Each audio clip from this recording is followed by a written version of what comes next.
स्वयं व्यासेन ग्रथितां पुराणमुनिना मध्ये महाभारतम् अद्वैतामृतवर्षिणीं भगवतीम् अष्टादशाध्यायिनीम् अम्ब त्वामनुसन्दधामि भगवद्गीते भवद्वेषिणीम् यं ब्रह्मा वरुणेन्द्ररुद्रमरुतः स्तुन्वन्ति दिव्यैस्तवैः वेदैः साङ्गपदक्रमोपनिषदैः गायन्ति यं सामगाः ध्यानावस्थिततद्गतेन मनसा पश्यन्ति यं योगिनः यस्यान्तन्न विदुःसुरासुरगणाः देवाय तस्मै नमः देवाय तस्मै नमः.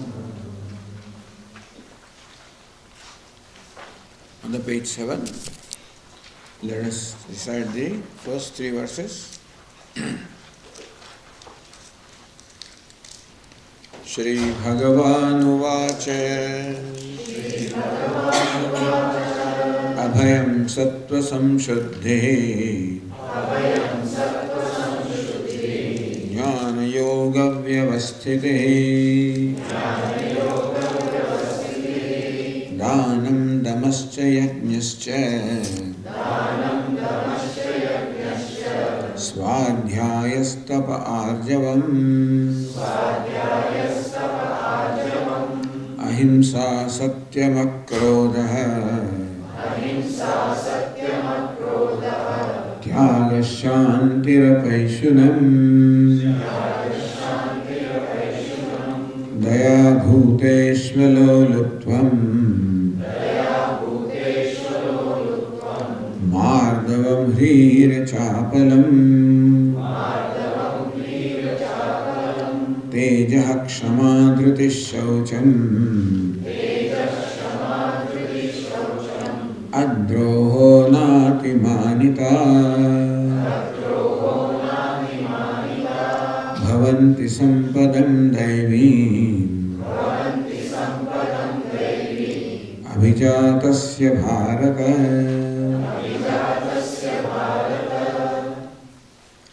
So Lord Krishna says to Arjuna, He Bharata,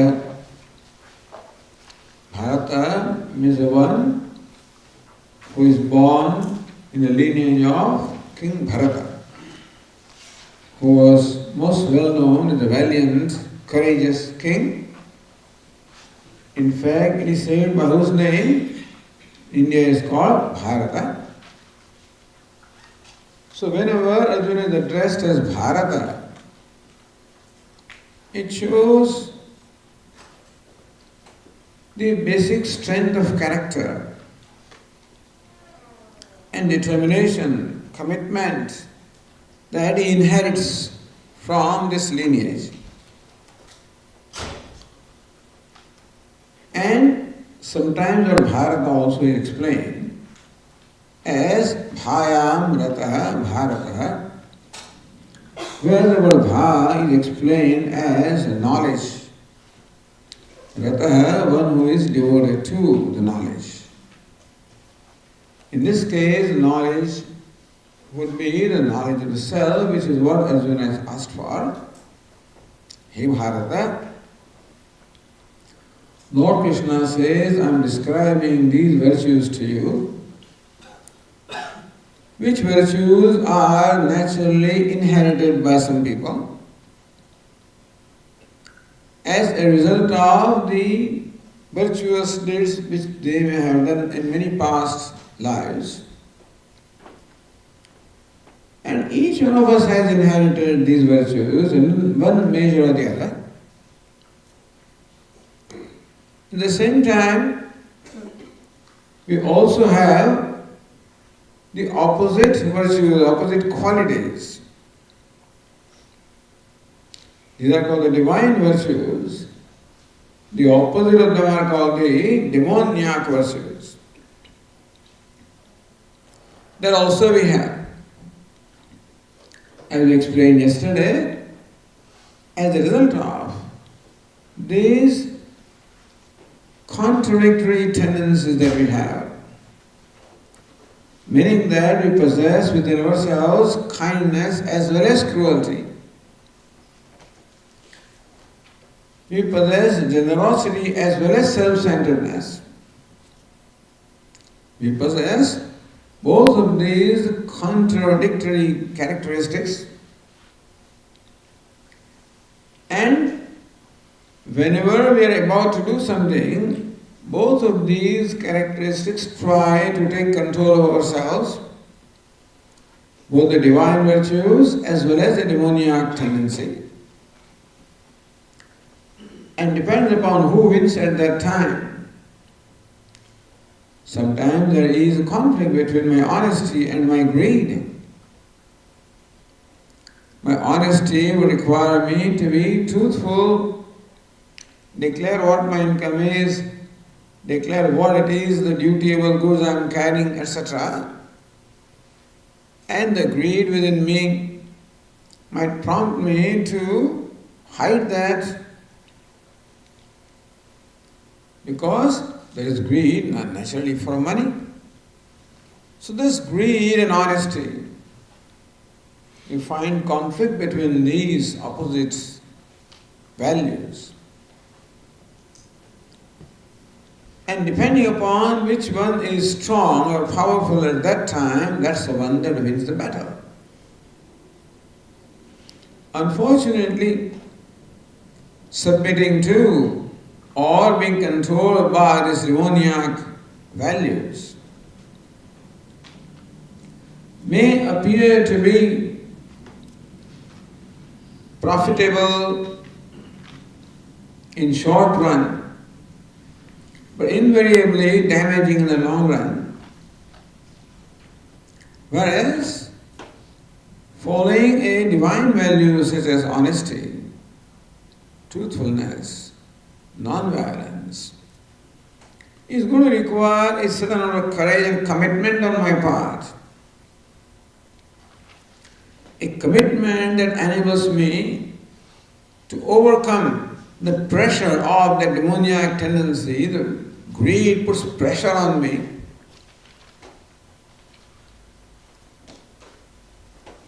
Similarly, anger may put pressure on me. So these negative tendencies put pressure on me, and it becomes necessary for me to overcome that pressure and assert the right values, and then only I can follow the right values of the divine tendencies, because more often than not, the demoniac tendencies are strong or powerful, and therefore it takes an effort on my part to follow the divine tendencies. There is a struggle. And I should be willing to commit that struggle until a time comes when the divine tendencies become strong enough that the demoniac tendencies can no more control me, then it has become my nature. We have to make these divine tendencies our nature, our habit, ultimately make them spontaneous. That's a great spiritual sadhana. And as we said, the good news is that these divine tendencies are in fact inherent in us. It is our true nature. They reflect the nature of Atma, nature of the self. And therefore, whenever I am able to act in keeping with these values, I am acting in harmony with myself, And therefore, whenever I assert the value of non-violence, or truthfulness, or honesty, or compassion, I am acting in harmony with my own self, and therefore that brings about an inner harmony. The inner harmony means inner peace. That means the inner satisfaction, self-acceptance, the true happiness. Therefore, simply following these values is the immediate and direct means of happiness. It may look as though the other means of happiness, such as wealth or power or fame, they may make me happy. All the objects of senses or other objects of emotion or intellect may give me some gratification. But that will be temporary gratification. And we said yesterday that even that gratification comes at the cost of my past punya karma or virtue, meaning that I have to pay a price for every experience of gratification I gain from something outside of myself. On the other hand, the satisfaction that I get by following this value comes at no cost. And that is the moment when I am tapping into the happiness or wholeness which is my nature. And thus it brings about a long-term good.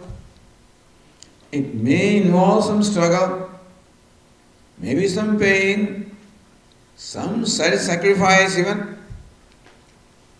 Likely.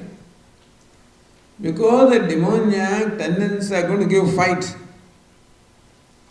And they will not surrender unless I fight with them. And I control them. I subdue them. And that would involve some effort and exertion and perhaps a sacrifice on my part. But that is the only intelligent thing to do. Because there is no gain without the pain. And this is the righteous pain. Understand, the pain will come to our life according to our past karma.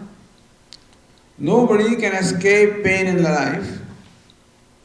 If you try to escape, it will chase us anyway. So, compromising these values such as honesty or truthfulness or non-violence is nothing but an attempt on our part to avoid pain, to take the easy way out, to do what is convenient, and to avoid facing or confronting myself, avoid pain. It's a shortcut that we take. And there may be a temporary satisfaction of having avoided that pain, but that pain will catch up. We cannot avoid.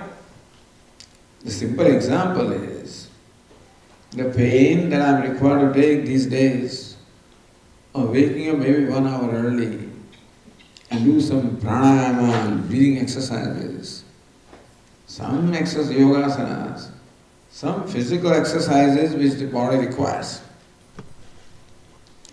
At the same time, being under the comforter in the morning, that's why it's called comforter, I guess. It's very comfortable. And a struggle arises in my mind in the morning. Whether the alarm clock rings, of course. Whether to respect that alarm clock or continue with the sleep for 1 more hour. It's very tempting. And that is not only that, but this exercise and workout is not inviting at all to me because it's painful. You have to exert the body, muscles, you have to subject the muscles to pain, otherwise they won't become strong, they won't grow. to avoid that pain and to go for the easy gratification of 1 hour of sleep. So that is avoiding pain, very typical thing. Meditation we'll see tomorrow morning, pranayama tomorrow, exercise tomorrow, later, Bhagavad Gita classes later, tomorrow. Oh, you're still young. You have to, this is for the old people. Thus, we find it very convenient to avoid or postpone something which we know is the right thing to do. Something within me wants me to take the easy way out, avoid the discomfort and pain.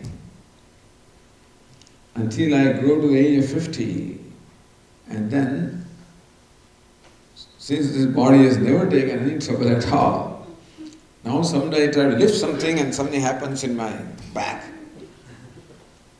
And I have to go through 10 times more pain than what I would have gone through had I done it at the right time.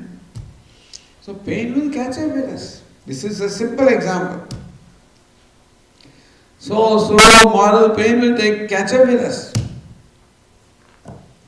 And therefore, we have to educate our mind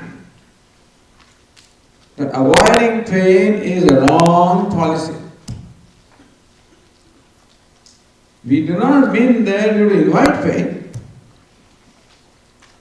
but the pain that is inevitable in doing what is right, that has to be accepted as a reality of life for future gain.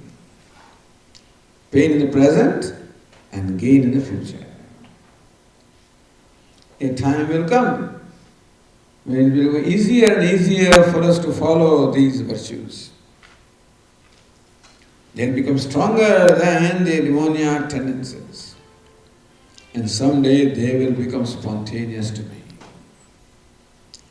And they can become spontaneous. Right now, anger seems to be spontaneous. It is not spontaneous, it is impulsive, not spontaneous. Sometimes we may not understand the difference between impulsive and spontaneous. Our behavior often is impulsive. I spontaneously did it, no, you impulsively did it. Whenever I submit myself to these impulses, it's an impulsive behavior. We want to become a spontaneous person. So Bhagavad Gita talks about 3 kinds of persons. An impulsive person, a deliberate person, and a spontaneous person. So we have to become deliberate. That's called a yogi. A yogi is a person who is a deliberate person. Is a yogi in the making, who ultimately becomes a yogi, who is a spontaneous person. The reason why we are discussing this is so that we recognize the value of these values. Only when these values or these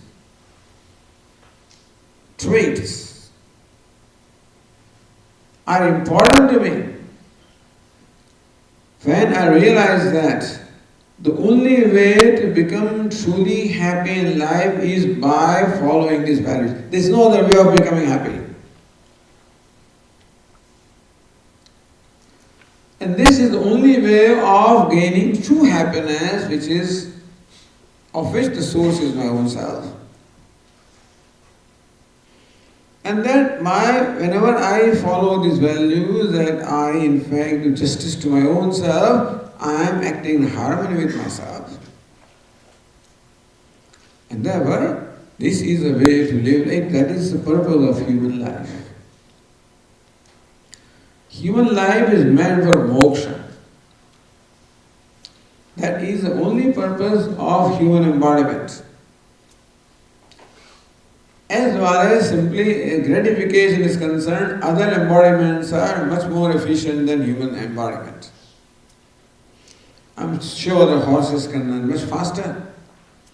Buffaloes can eat much more than what we can eat. I mean, all those fellows are much more qualified as far as the material enjoyments are concerned. Human body is too delicate. is not meant to be squandered away in these things. It's meant for self-growth, meant for maturity, meant for perfection. And it is this emotional perfection that we are talking about. Not perfection at the level of body, not perfection at the level of intellect or whatever. Perfection at the level of emotion is possible.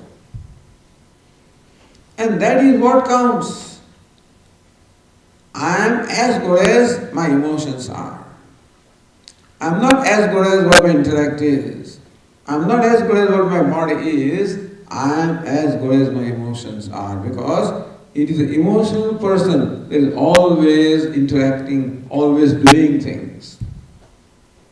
The intellectual person thinks about it and may set, perhaps, their track.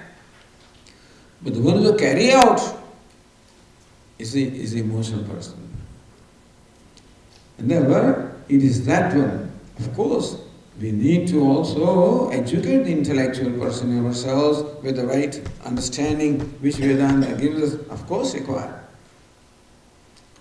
But with that understanding now, that understanding has to be implemented. And that implementation has to happen at the level of mind or emotional being.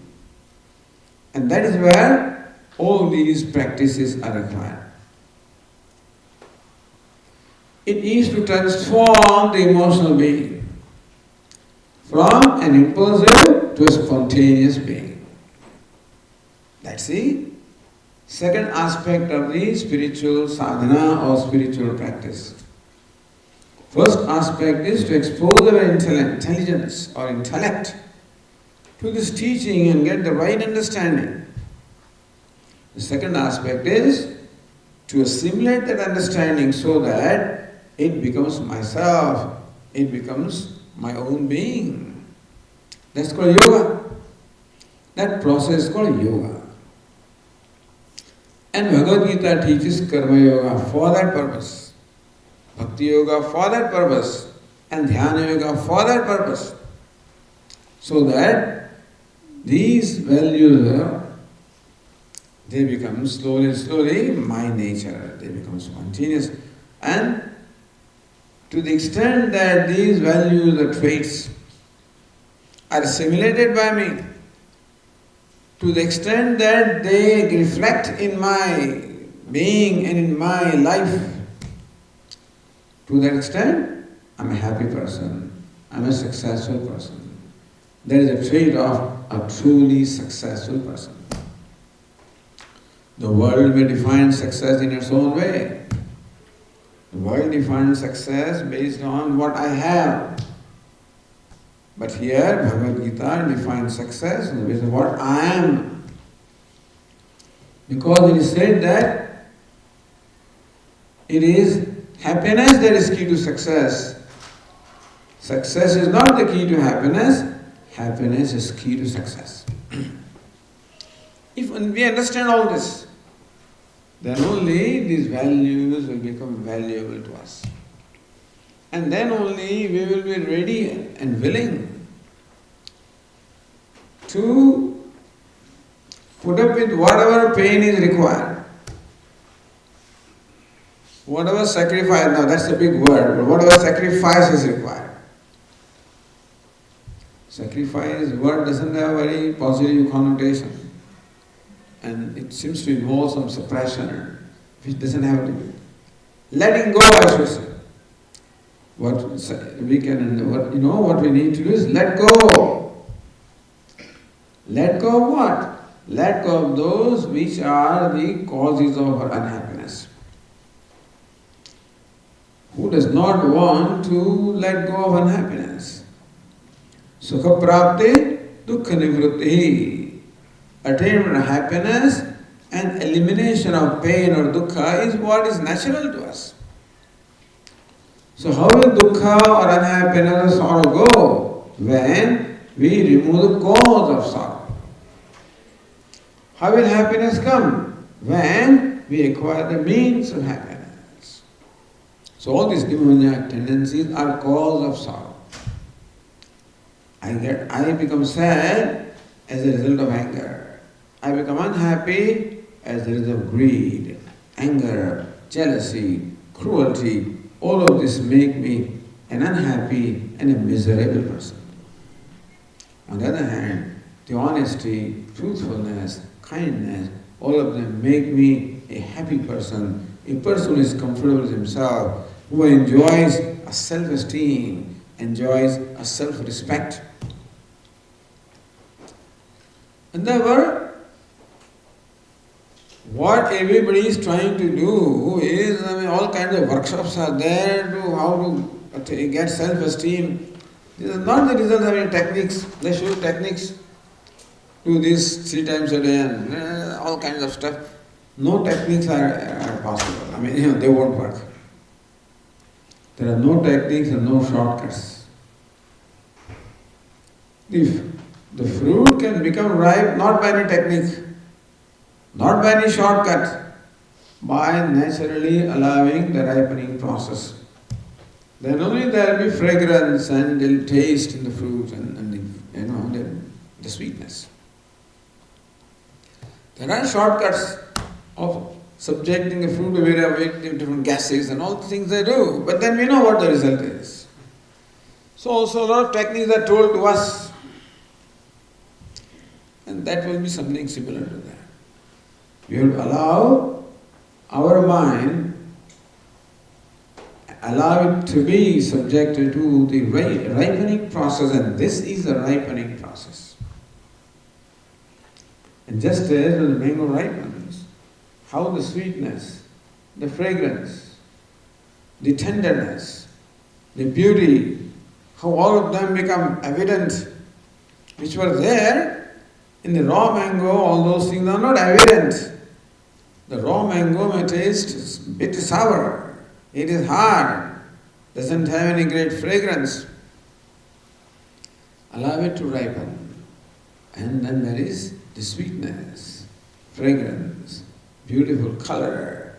Nobody has painted the mango, nobody has injected in the sugar. It's all naturally there, and we have just created conditions for those nature of that, those beauties of nature of the mango just to become manifest.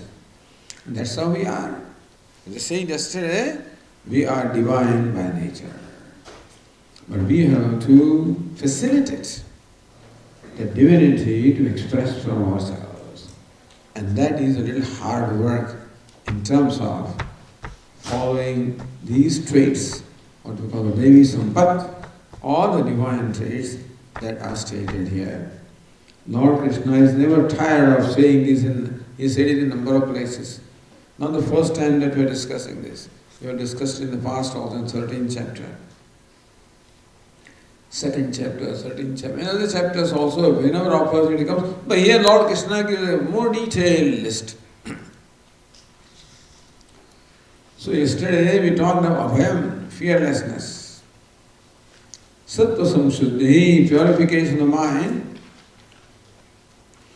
And mainly in this particular case, the honesty of intention.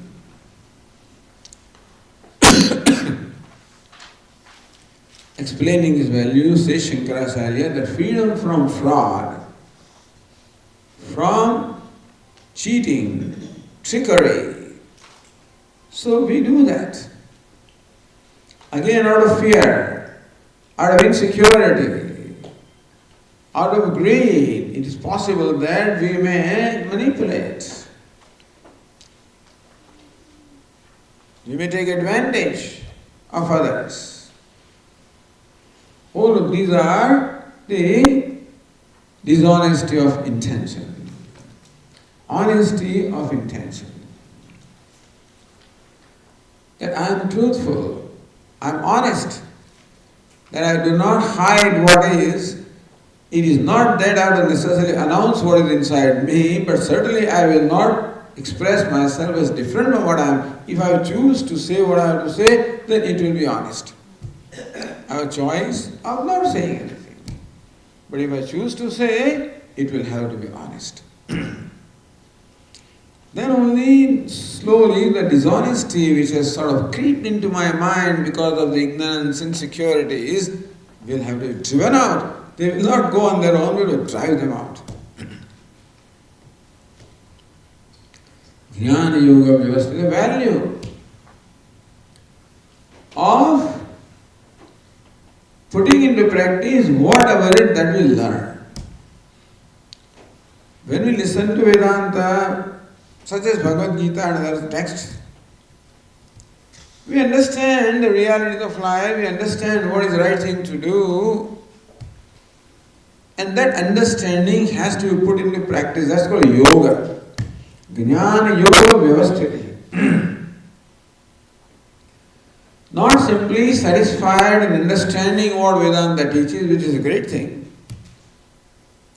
but that understanding has to be translated into my life. I want to become that because Vedanta talks about me. This is a discipline of knowledge in which the subject matter is myself.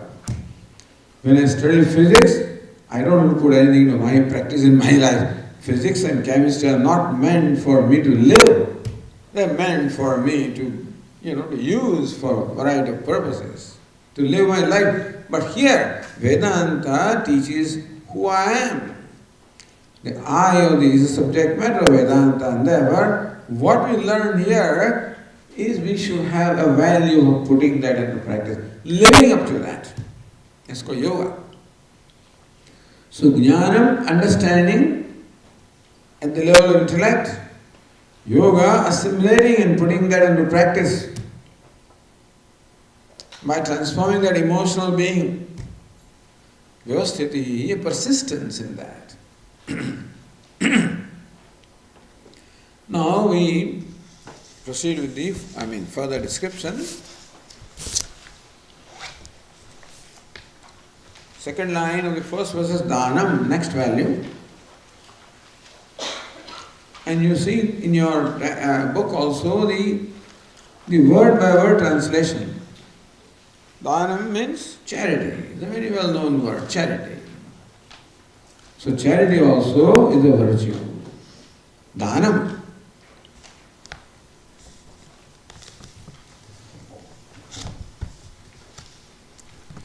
Yatha Shakti Samvibhaga, sharing with others.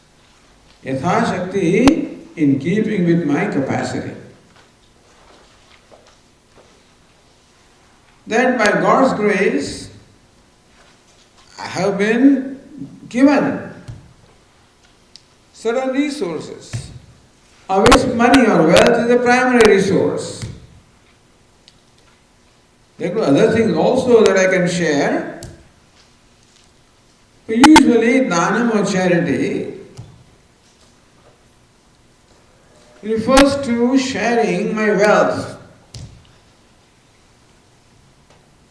Yatha Shakti, in keeping with my capacity. Both ways.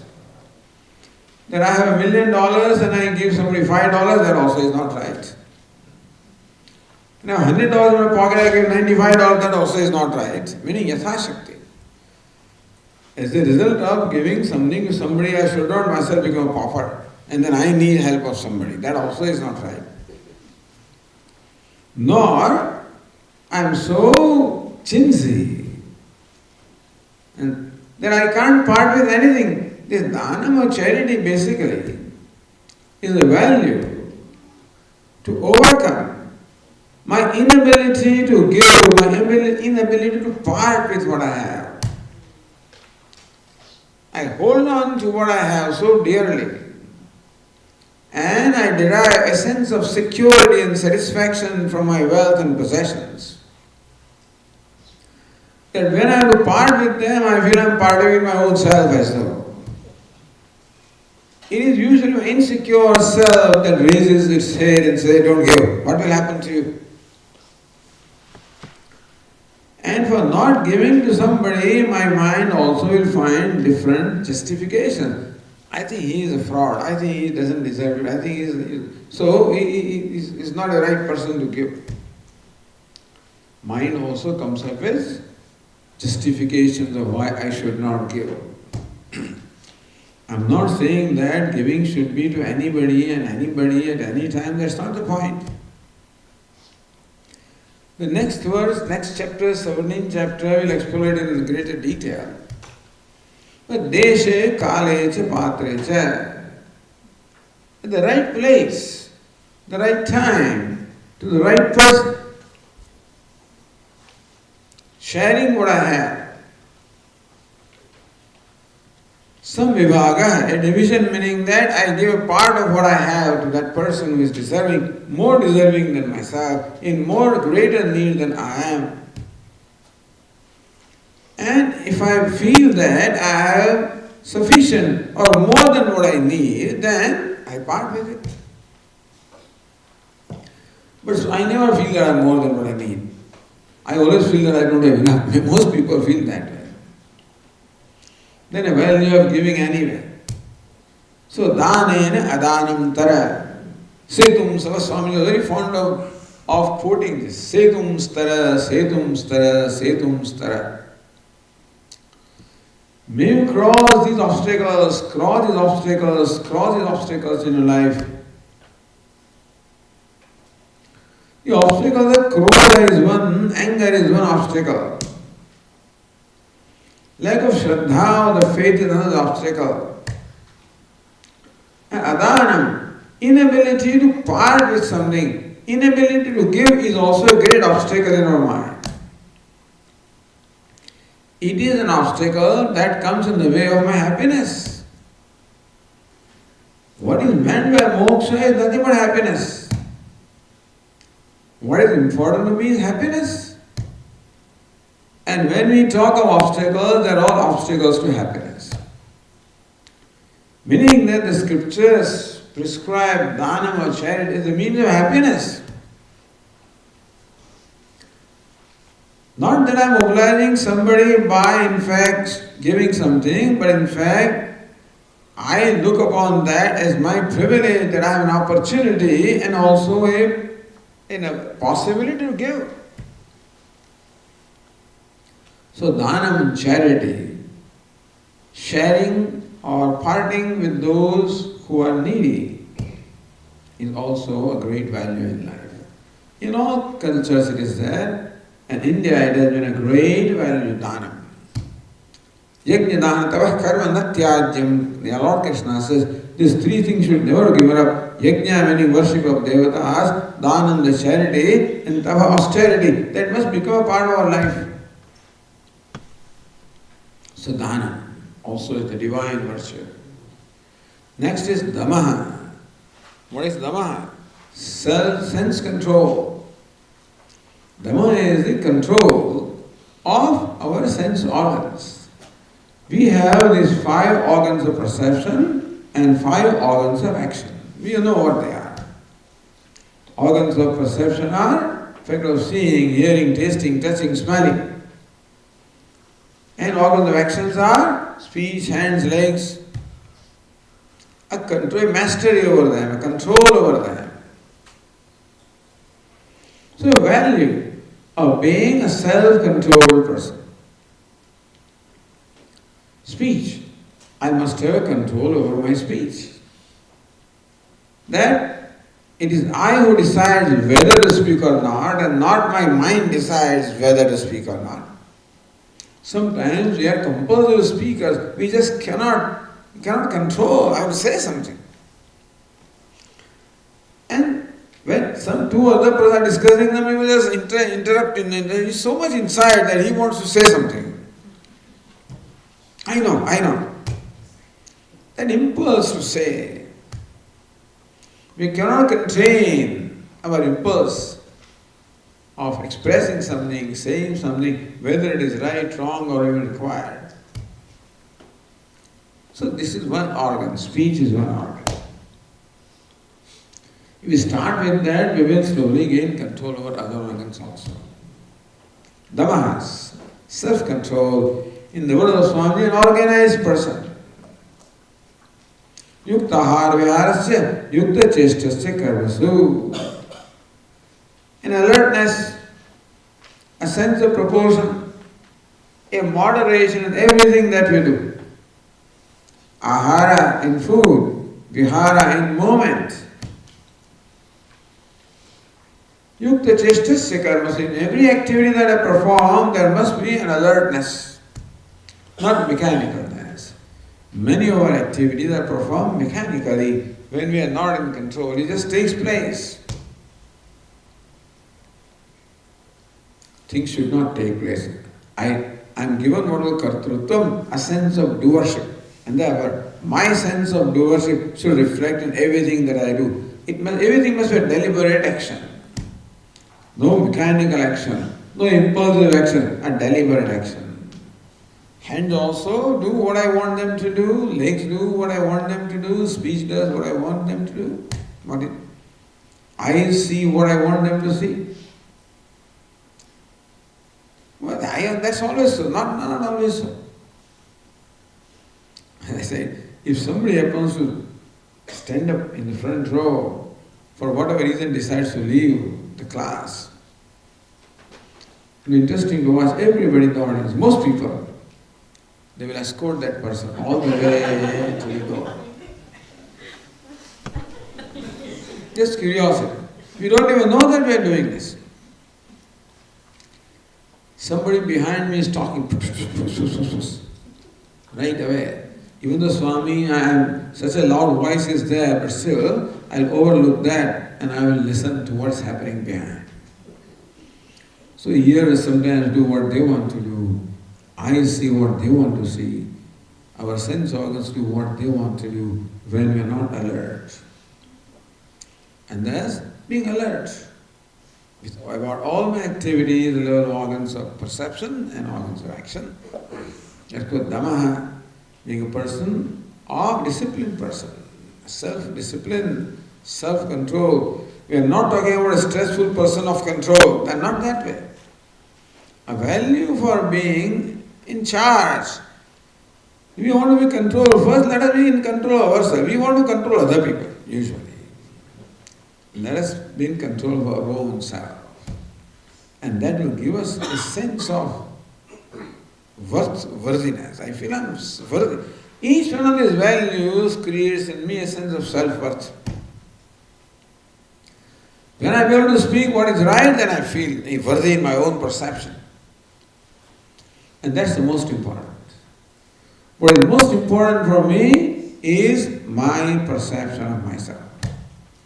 Even though we bend ourselves over backward in trying to please other people so that we get their approval and then they perceive us in a good light. In fact, other people's perception or approval is of no value to us. What is important is whether I approve myself or not.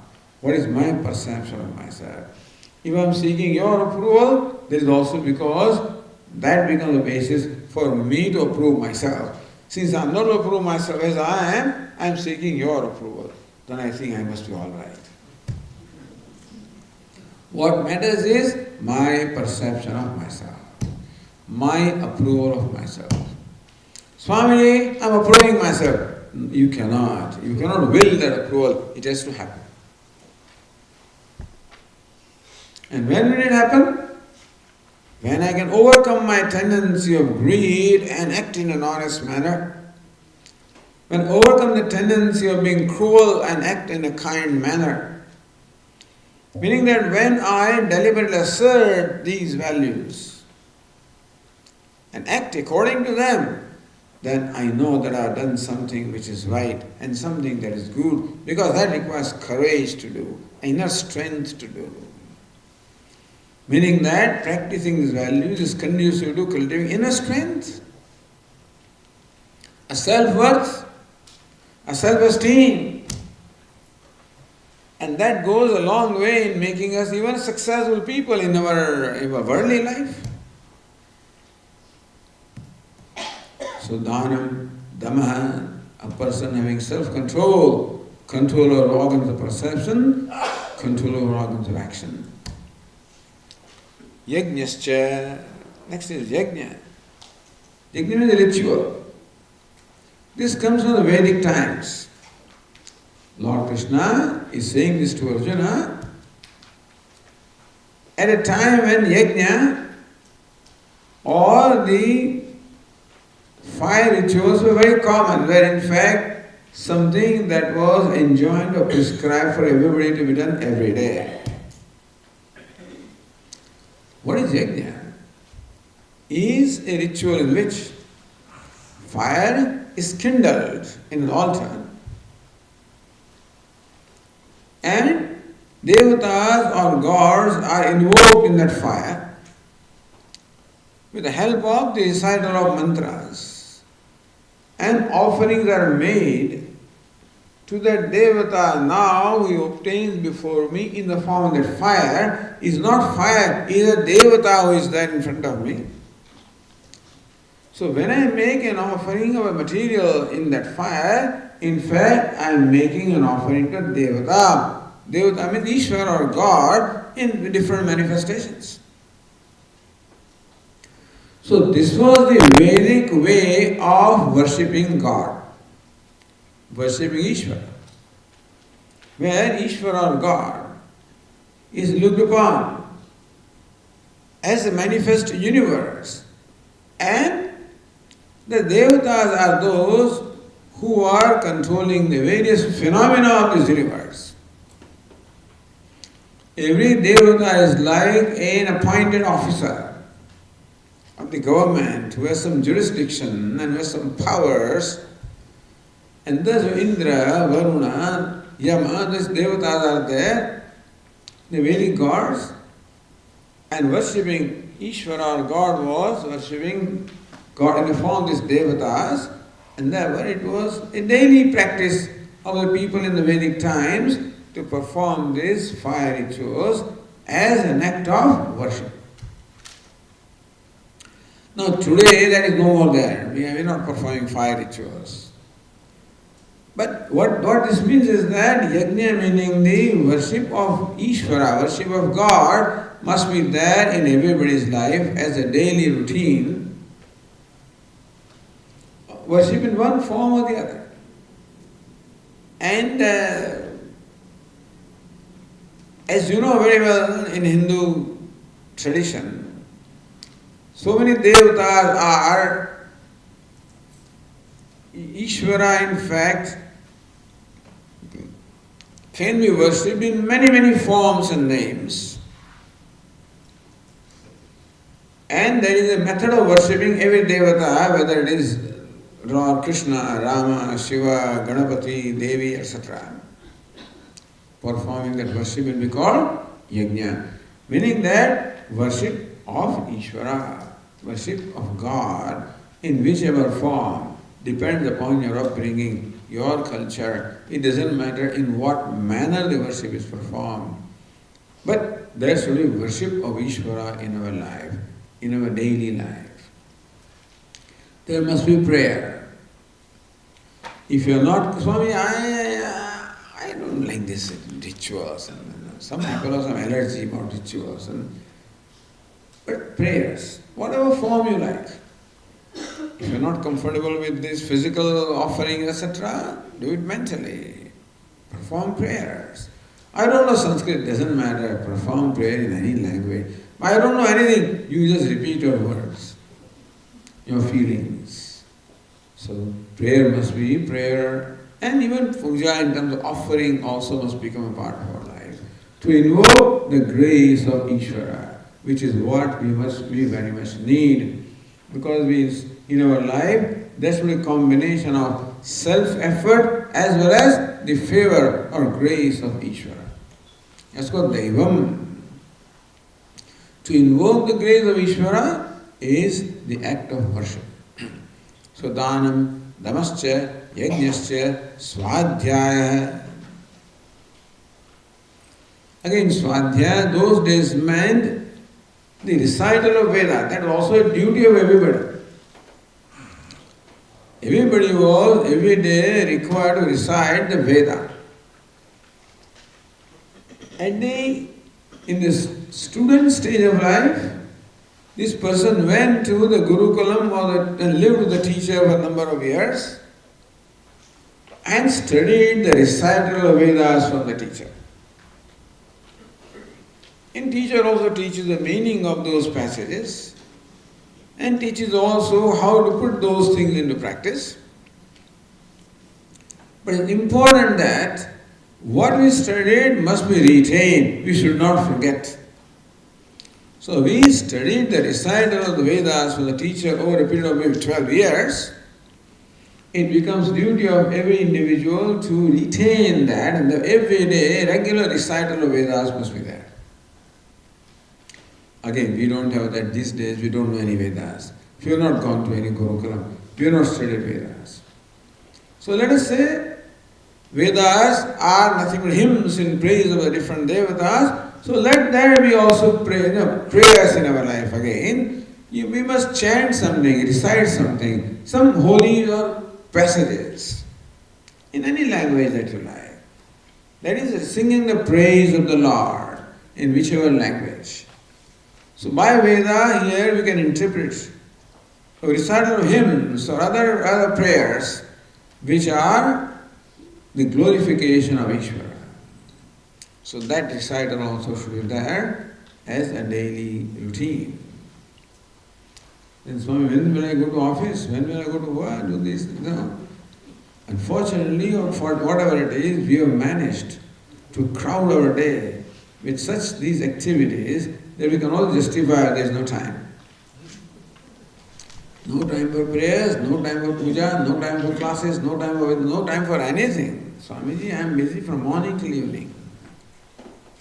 So we become like that machine, as our Swami used to say. I guess Swami was visiting Hawaii and was taken to a museum or something like that. And there was one specimen there.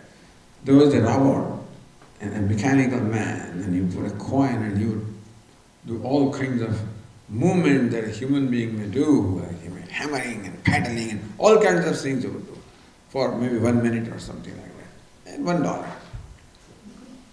But a coin was really fantastic, quite impressive what that thing did.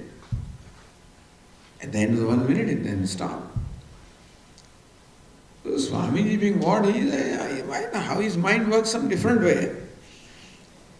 So then he asked this question, that these fellows did, this chap or this machine did so much work, what is the outcome of that? What has accomplished? Nothing. So we become like robots or machines which morning till evening keep on hammering, doing all kinds of things and produce nothing at the end. In terms of real success of life, in terms of real happiness, if we produce nothing, we are no different from that fellow, that robot or a machine. So simply keeping ourselves busy and having satisfaction that I am doing something is not enough, whether I am doing something that is meaningful as far as my basic pursuit of life is concerned. And that, therefore, we take out time for this. What I am saying, these are also equally important. If my professional work or this is important, these things should also have an equal importance. Because not only I have a intellectual personality or a industrious personality or technical personality or whatever it is, I also have a religious personality, a spiritual personality, and they also should be nourished. I cannot, otherwise only one aspect is nourished all the time, other things that are starving. That's not right. We have to have a overall, all-round growth. So dhanam, davasya, swadhyaya, study. Swadhyaya is also study. A routine of studying good books, Bhagavad Gita, Vedanta, Ramayana, Bhagavata, or any other things. They say that by studying this or reading these great books, we are with great minds. So spend time with great minds, with great sages, and with other great people whom you like. The inspiring thing, something that gives us insight into life, something that gives us a guidance and direction in our life. So swadhyaya, study of the books. Tapaha, austerity. Austerity means a deliberate self-denial. A deliberate. Not out of compulsion, but a deliberate. That you are hungry for the whole day can be either because you did not get food or because you decide to fast. So that we call tapa, austerity, when you undertake these religious practices which always involve some kind of a deliberate self-denial. Because indulging has become our practice. And to counter that, there has to be a deliberate self-denial, not self-suppression, but a self-discipline.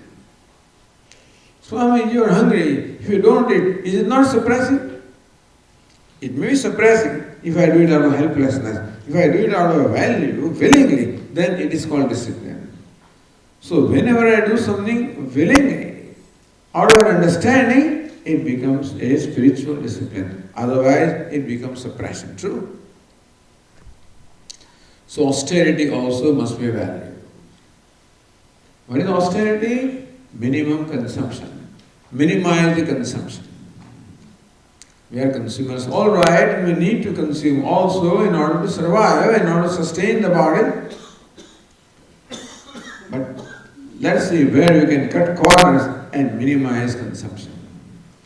Our value is to produce maximum, consume minimum. So austerity is minimizing consumption at all the levels. Here it is in the sense of the sense organs in the body.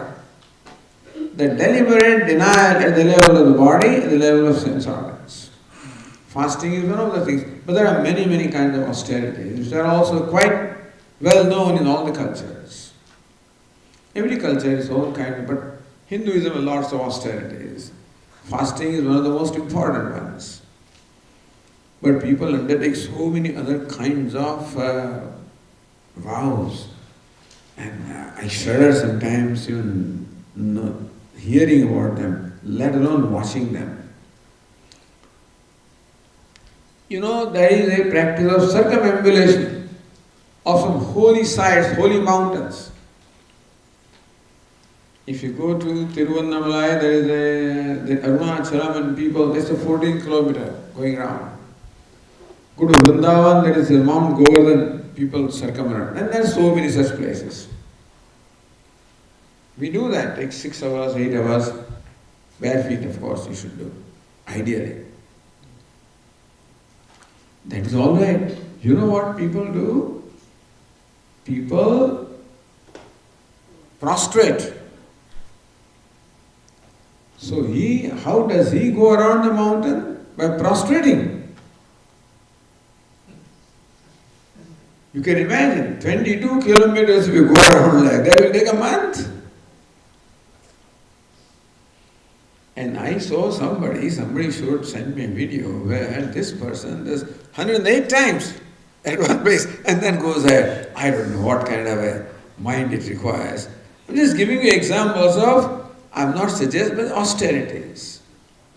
A value of self-denial and self-sacrifice and self-offering for Ishvara. Something I do for Ishvara. And this is my offering to Ishvara. So different ways it is done. You go to this Tirupati and then people, not only track it with bare feet, they also do these prostrations and reach there. And, I saw people when I went to Guruvayu temple in Kerala, they roll around, and sounds easy, but it's not easy rolling around. Sometimes you vomit out, all kinds of things happen, you roll like that. So anyway, people do all kinds of things. And deliberate self-suffering as an offering to Ishvara. This is called tapaha or austerity. Arjavam, straightforwardness, we talked about it yesterday. Straightforwardness. What is straightforward? Alignment. Ruju means in alignment, straight. So the alignment between the thought, the word and the deed That alignment is called arjavam, straightforwardness, honesty. Honesty of intention, honesty of speech, honesty of action. Very tough thing to do, but a great value, arjavam, straightforwardness, transparency. What you are inside is what you are outside. Or what you are outside is what, not what you are inside, what you are outside is what you are inside. There is no need to always, declare what you are inside, but if you declare that actually what you are outside is what you are inside. There must be honesty in declaration. I should try to become a transparent person. In fact, a day should come when I should be bold enough to be able to say what is going on in my mind. But that will require a tremendous amount of courage. But can be done. Mahatma Gandhi was one of those persons who believed to be totally transparent, who would have no hesitation in declaring what's going on in his mind. He was an old man at the age of 67. One morning he woke up and started weeping.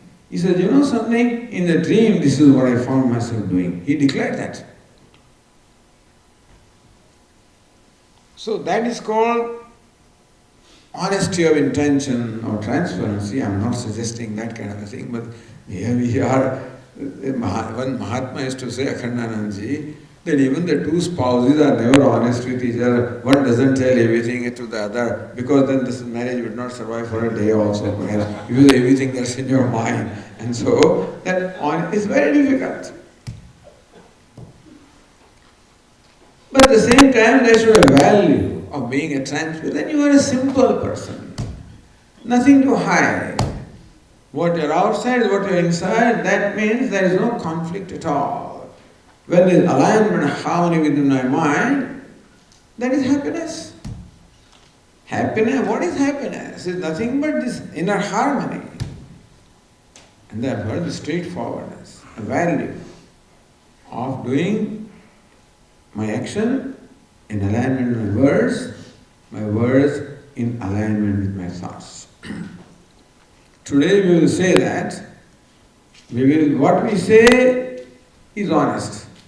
Not that we say everything, but if we say something, it's honest.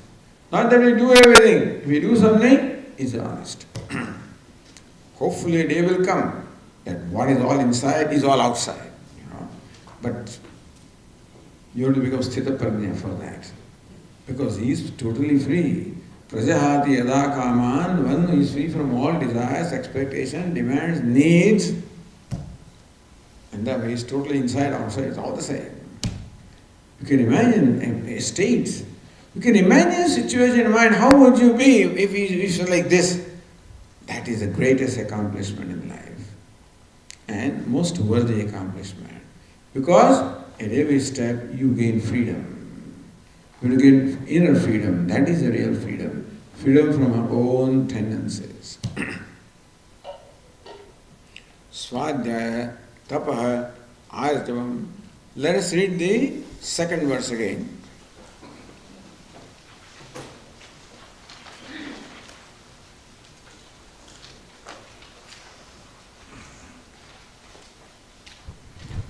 Ahimsa satyam akrodha tyaga shantirapayshunam daya bhuteshvalo luptvam mardavam hrira chapalam.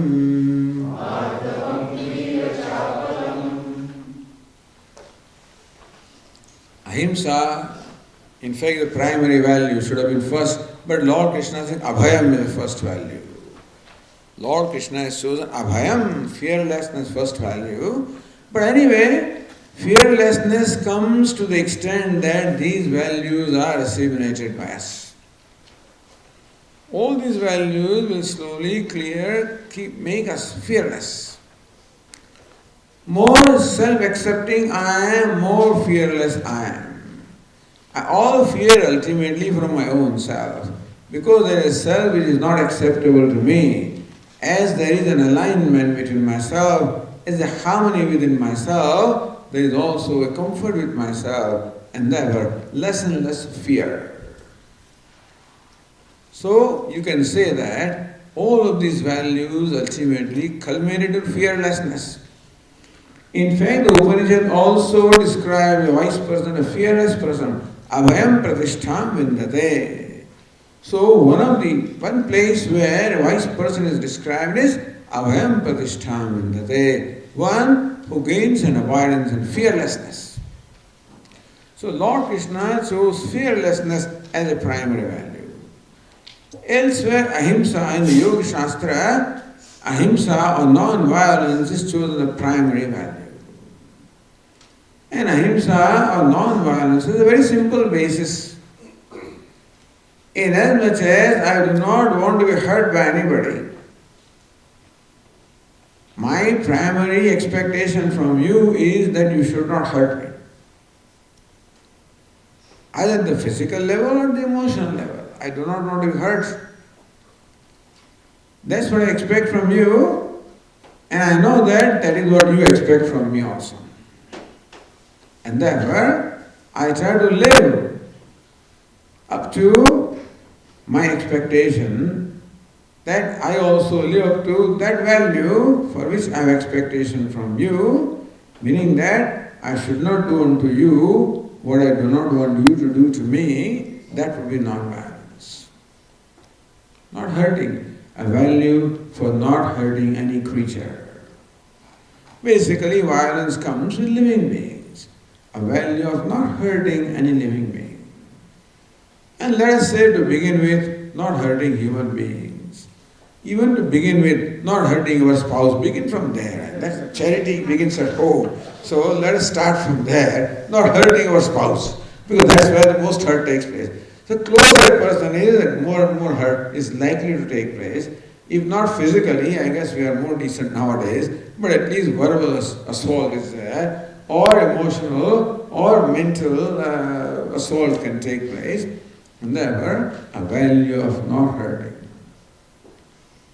Beginning with people who are close to us, to make sure that we do not hurt their feelings by our words and by our actions and by our intentions. We can hurt at three levels: by physical action, by the words, and by the intentions in the mind. A value of not hurting anybody by physical action, by words, or by intention. Because that is what I expect from everybody. Everybody has, number one, a value of life. Every creature wants to live, and therefore respect for life. Not only one wants to live, but live happily. I want to live and live happily, and my neighbor also wants to live and live happily. I know that I want to live and live happily, and I also know that you want to live and live happily. And further, I do not want you to come in the way of my pursuit of happiness and freedom, and I know that you do not want me to come in your way of your pursuit of happiness and freedom. I know this. And try to live up to that. We are given that awareness. And that becomes the basis of our interaction, really. Then it becomes a norm. If in a given situation I do not know what to do, this norm is always there. That I should not do unto others what I do not want them to do to me. Lord Krishna says in the 6th chapter of the Gita, Atma upamena sarvatra samam pashyati arjuna sukham vayadiva dukkham sayogi paramo mataha. In every situation, I bring into comparison my own self, meaning that I try to treat the other as I would treat myself. I would always want to make myself happy. Well, that's how I should treat others. I would never want to make myself unhappy. That should be my value. That requires a lot of self-control, mainly controlling my impulses, mainly controlling my anger. So these impulses of anger and jealousy and greed and lust, they make us violent. So kama, krodha, lobha, Lord Krishna will summarize lust anger, violence, which we have, the main demoniac tendencies, they make us violent. And they were a value of not being controlled by them. Controlling the impulse of lust, impulse of anger, impulse of greed. That includes all jealousy and all the stuff. But then controlling the impulses is the first thing that is required in order to avoid violence. Whenever my behavior or action is controlled by any of these impulses, it is going to be a violent behavior. So when I act out of greed, I'm going to be violent, depriving somebody of their rights. Out of anger, again, of course, I'm violent. As a lustful person, again, I'm violent. By violating their self-respect, by violating their dignity, by violating their rights. Violence takes place at all these levels. A value of not violating the dignity of other people, the rights of other people, the requirements of other people, life of other people, comfort of other people, emotions of other people, being sensitive to their emotions, to their likes and dislikes. I don't agree with that, Swamiji, whether you agree or not. That's how that person is. And that person has his or her own likes and dislikes. Respect that. You need not have those likes and dislikes. You need not be like that person, but that's what that person is. And let us give them the freedom to be what they are. Respect them for what they are. And accordingly conduct ourselves. So that they do not feel hurt, do not feel rejected, do not feel suppressed, do not feel violated. A great value. Lots of things are going on in the world these days, about this value of respecting others. Ahimsa. Lord has talked about ahimsa, and we can keep on talking about that, but then it is, I think, the most important value. Of being sensitive to others, respectful of others, and whoever that other is, including every creature. Mostly we interact with human beings, and therefore being respectful of the rights, sentiments and requirements of other human beings is the most important. But there should also be stress to other creatures, and we should respect the life, the right to live of all the creatures. We have no business to kill anybody, hurt anybody. Ahimsa, non-violence. Satyam, another important value. Truthfulness. And truthfulness can be simply described as speaking truth. That's all. Satyam bruvya. Say, may you speak truth. If you have to speak, understand. You are not obliged to speak truth. But if we speak, it should be truthful. Some people think that it is their obligation to speak truth. I'll speak truth. I will say what is what, a spade, and stuff like that. And they pride themselves. But that's not necessary. It is not necessary that you to speak. If you choose to speak, then there must be value that I speak what is truthful. As I know it, that's all. Truth as I know it to be right. Ideally, I should also have a value of knowing what is right. So we have two words, Rutam vadishyami, Satyam vadishyami. Ruta means truth in keeping with the scriptures, what they declare as truth. And Satyam, putting that into practice is also Satyam. So therefore, Satyam is speaking truth in keeping with my understanding of what is right. As I understand something to be right, saying that if I have to say it. You don't have to say that. And because in the name of truth we keep on hurting other people also. So Satyam bruyat, Priyam bruyat. If we choose to speak truth, try to speak in a pleasant manner, so that it does not hurt the feeling of the other person. So speaking truth also without hurting, that's not easy. Not easy. So you can't do that. Truth is always bitter. You can't be pleasant in speaking truth, then don't speak. But I have to speak, then find out ways of speaking in a pleasant way. If it is the value, then your mind will think of ways of how to say that. Satyam bruyat, priyam bruyat, na bruyat, satyam apriyam. If it is truthful but not pleasant, refrain from speaking that. So Swamiji, there seems to be a value of speaking what is pleasant. Yes. Priyam chananatam bruyat. Just because it is pleasant doesn't mean you speak untruth now. You say it's when you speak pleasant. No. Not for, you speak pleasant just to take advantage of other people or hide your intentions or whatever, or flatter somebody. No. Do not say something pleasant when it is not truth. Do not say truthful if it is not pleasant. Speak truth in a pleasant way. Very big thing. Satyam bruyat, priyam bruyat. And satyam as I know. And remember honesty of intention. That not only what I speak is truth in words, but I also have the intention of communicating the truth to the other person.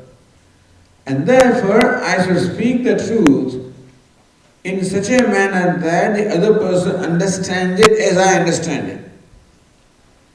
Because it is possible to use words very cleverly. And I can always say that I said what was right, you understood it wrongly. But I deliberately say it in such a manner that people would understand it differently. That's what politicians do. And that is maybe all right for them. But I said honesty of intention. That I should be honest, that what I understand is truth is what is communicated to another person.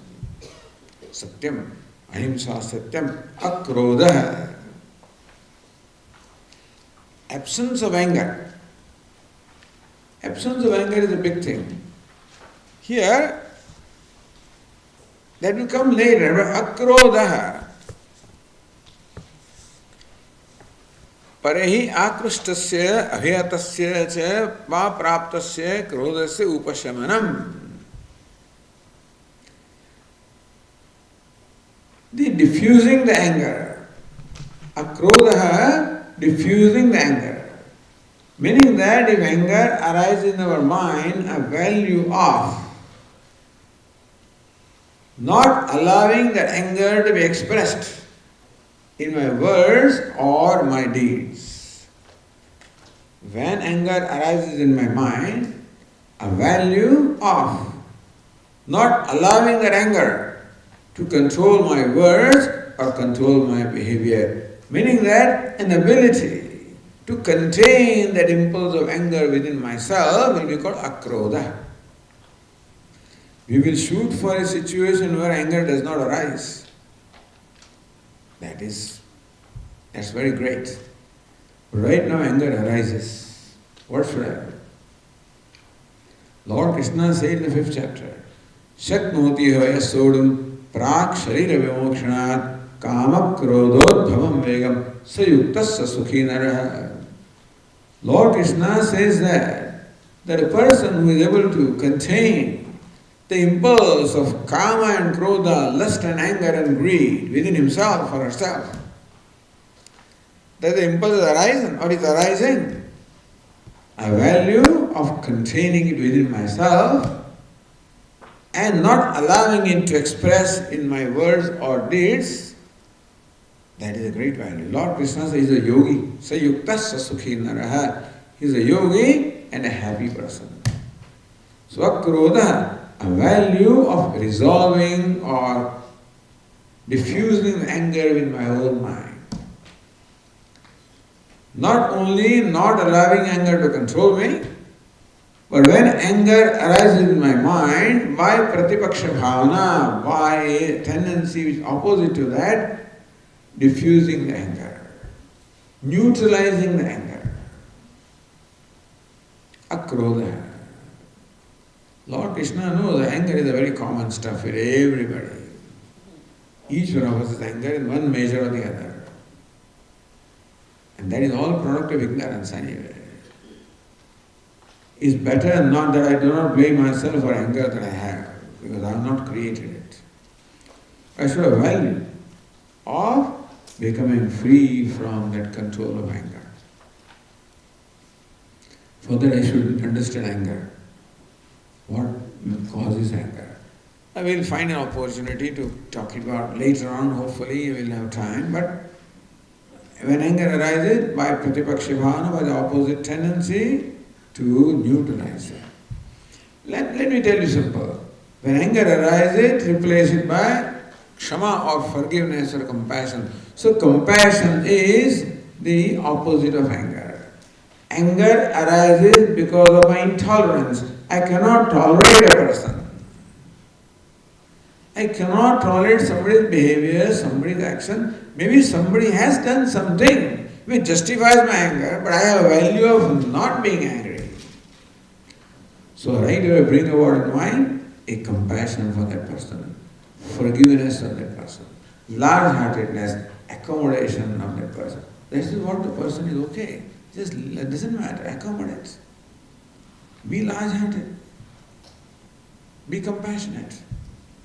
So compassion is that which neutralizes anger. Akrodha. That anger should not arise is a greater value.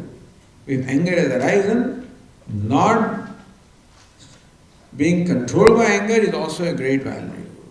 So when anger arises right away, remember, daya, the lust or kama, craving arises, the control. We'll talk about it. Anger arises, daya, mercy, compassion, kindness towards that person. Let him go, let that person go. Then somebody, Lord, they do not know what they are doing. Okay, he doesn't know what he's doing. Let it go. Akrodha. Shanti. Tyaga. Tyaga. Here it says tyaga. Renunciation. Wow, that's a big thing. Renunciation. Sannyasa. That's a little far away. But in general, a value of renunciation. Of what? Renunciation of our likes and dislikes. Yielding. Renunciation of all these negative tendencies also can be called tyaga. That's the real renunciation. Renunciation in terms of putting on these orange clothes and living a certain lifestyle is renunciation, all right. But true renunciation is renunciation in the mind. When I'm able to renounce these negative tendencies, that's the real renunciation, tyaga. Shanti, the result is tranquility. Tyagas shanti anantaram, Lord Krishna said earlier, tyagas shanti anantaram. As soon as tyaga comes, letting go. When you let go of anger, when you let go of greed, when you can let go of the craving, let go of the expectation, let go of demand, Shanti immediately follows the tranquility of the mind. What makes the mind disturbed or agitated is expectation, is demand that I have from others. And when that demand is not fulfilled, I get upset, I get angry. So tyaga, let go of your expectation. How can you let go, Swami? Accept the other person as the person is, with their virtues and vices. A person is what a person is, has many virtues, and also has some of these vices, all these negative tendencies, everybody has. And therefore, accept them gracefully. Graceful acceptance of other person enables me to be kind and compassionate to that person, which helps. That's called tyaga, renouncing the anger, renouncing the resistance, renouncing resentment. Shanti, right away, there is peace or tranquility in my mind. Tyaga shanti anantaram, in the 12th chapter.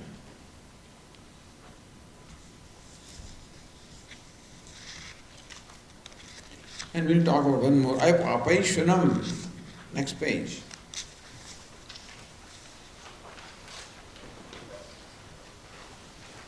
Absence of calumny, absence of slandering. Paishwanam.